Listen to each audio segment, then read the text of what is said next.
Why do so many people hate statins? Let's break down the top reasons. I'm Dr. Evan Levine, board certified cardiologist. The biggest misconception, it's just big cash for big pharma. Reality, every statin we use today is generic. They cost pennies a day. In fact, people will spend $60 a month on unproven supplements while complaining about a $5 statin script. If someone is selling you a natural alternative for $50 or $60, they're the ones profiting, not big pharma companies. And let's be honest, some people are just lying to you. They use the anti-statin rhetoric to gain social media popularity or to sell you their own books and heart-healthy powders. Just follow the money. But what about the side effects?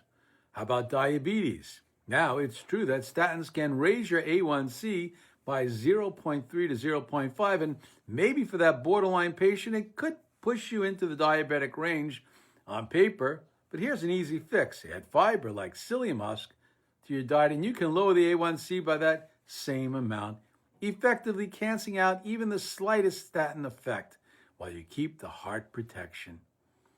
People talk about hormones. I need cholesterol to make testosterone or estrogen. Now, while cholesterol is a building block, studies of people with genetic mutations that's born with low, very low cholesterol or high-dose statins with LDLs as low as 20 have perfectly normal hormone levels. Your body is very efficient at using what it has. There's the dementia thing. Now, there's a zero high-quality evidence that statins cause memory loss. In fact, preventing strokes protects the brain. But if you're truly worried, ask for rosuvastatin. It's hydrophilic, meaning it doesn't cross the blood-brain barrier and doesn't get into the brain.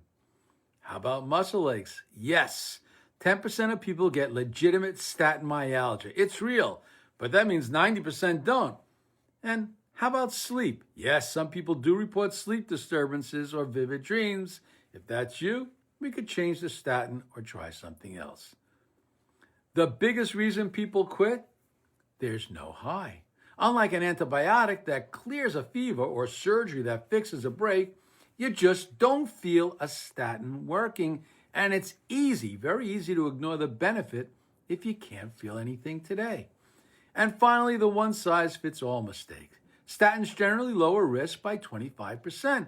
If your 10-year risk of a heart attack is 1%, a statin only moves that to 0.75%. It may not be worth it to you. But what if your risk is 50%? That 25% reduction is massive, 12.5% absolute drop of chance of having a heart attack. Don't let a headline or supplement salesman decide your risk. Look at the data, check your calcium score, and talk to a doctor who actually knows the numbers.